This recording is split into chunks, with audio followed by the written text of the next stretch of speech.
Si amonezeuse, si amonezeuse, si amonezeuse, wailiga mama temeseuse. Bonjour, moi c'est Crescence Mbiaotou, artiste, chanteuse et danseuse. Bienvenue dans la petite interview. Crescence Mbiaotou, chanteuse et danseuse. Je suis une artiste danseuse et chanteuse, mais je me penche plus du côté de la danse. Bon, en ce qui concerne le chant, j'ai toujours été motivée par le chant religieux en langue.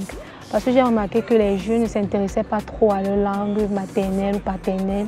Et j'ai donc voulu davantage apprendre ma langue. J'ai voulu apprendre ma langue pourquoi? Parce qu'on avait une grand-mère, je ne vais pas dire sévère, mais elle était compliquée.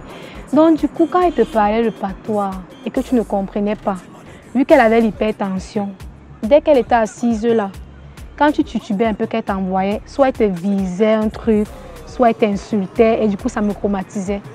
Donc du coup, pour apprendre à parler ma langue, j'ai donc voulu m'inscrire à la chorale Ewondo dans mon quartier. Sinon comme ça que peu à peu j'ai commencé à parler mon patois. Vous faites également de la danse et principalement de l'afro-pop. J'ai toujours voulu faire l'afro-pop parce qu'il y avait des gens qui m'inspiraient. Par exemple, il y a Katia qui m'inspire beaucoup, cette danseuse, il y a Karima Palma. Mais j'ai voulu faire le mélange, ce mélange de pop africain et pop américain parce que ça permet de mettre ma gestuelle en vogue.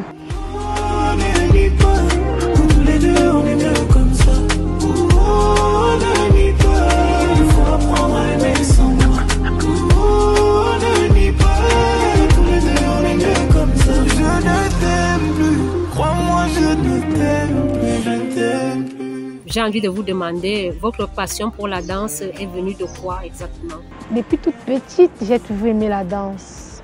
Ma tante précisément, tantine Karine, elle m'a inspirée. Parce que quand j'allais souvent accompagner cette dame, je l'ai regardée danser. J'étais toute petite, je faisais le CE1 ou CE2. Toute petite, je la regardais, je copiais à côté. Après un jour comme ça, j'avais peut-être fait 2 mois d'observation. On m'a fait rejoindre les rangs. Tellement j'étais ambiancée, ma joie de vivre, l'amour que je communiquais à travers la danse, ma tante m'a mise devant. Et c'est comme ça que j'ai commencé à développer. Je dansais au Palais des Congrès. Elle m'amenait souvent quand elle avait ses petits gombos, comme on appelle souvent, les petits gombos de mariage, les petits trucs à l'église. Je participais. Et c'est comme ça que je montais petit à petit et j'ai décidé de ne plus lâcher. Est-ce que vous avez l'impression que vous avez réussi à entraîner d'autres jeunes à vouloir apprendre leur langue maternelle? J'ai ma cousine qui était aussi très nulle. Mais quand elle m'a vu parler, bon pas couramment, je ne dirais pas couramment, mais je parviens déjà à parler, à m'exprimer, à comprendre. Elle a voulu faire davantage et c'est comme ça que je l'ai attirée à la chorale. Et vu que c'est là-bas qu'on apprend, quand tu pars à la chorale, on t'apprend d'abord à parler ta langue. Donc du coup, il y a elle, il y a encore une pléthore de personnes, une multitude de personnes que j'ai entraînées. Est-ce que vous pensez que vous pourrez faire carrière dans les grandes scènes comme choriste ou simplement une carrière dans la danse? Je me penche beaucoup plus du côté de la danse parce que la danse pour moi, c'est, je ne sais pas comment je vais expliquer, c'est un truc que quand tu es sur scène, tu t'exprimes, tu te lâches, tu montres tout ce que ton corps sait faire. Tu bouges, tu t'oublies. Et quand on met un son qui va avec le beat, tu manges le beat, tu danses. J'ai beaucoup plus un penchant sur la danse.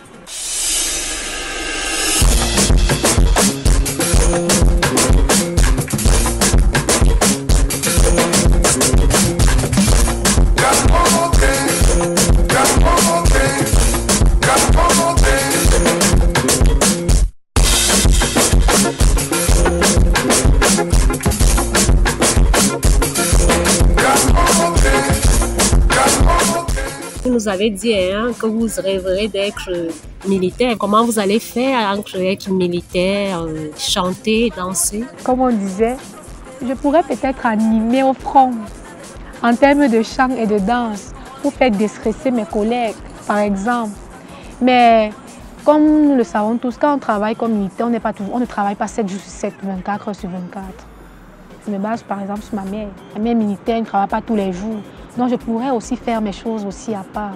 Vous avez certainement des projections. Vous vous voyez où dans 20 ans par exemple? La danse va me permettre peut-être de payer mon loyer, inscrire mes enfants à l'école, payer mes factures, aller loin en fait. Parce qu'avec cette danse, je compte vraiment faire beaucoup.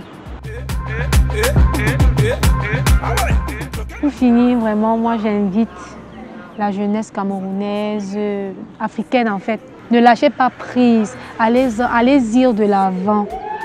Prouvez au monde entier que vous pouvez, que vous connaissez, que vous avez du talent. C'était Otumbia Crescence pour la petite interview. Quand j'aurai l'argent, je fais ce que je veux. Je prends l'avion pour les États-Unis pour charger mon téléphone.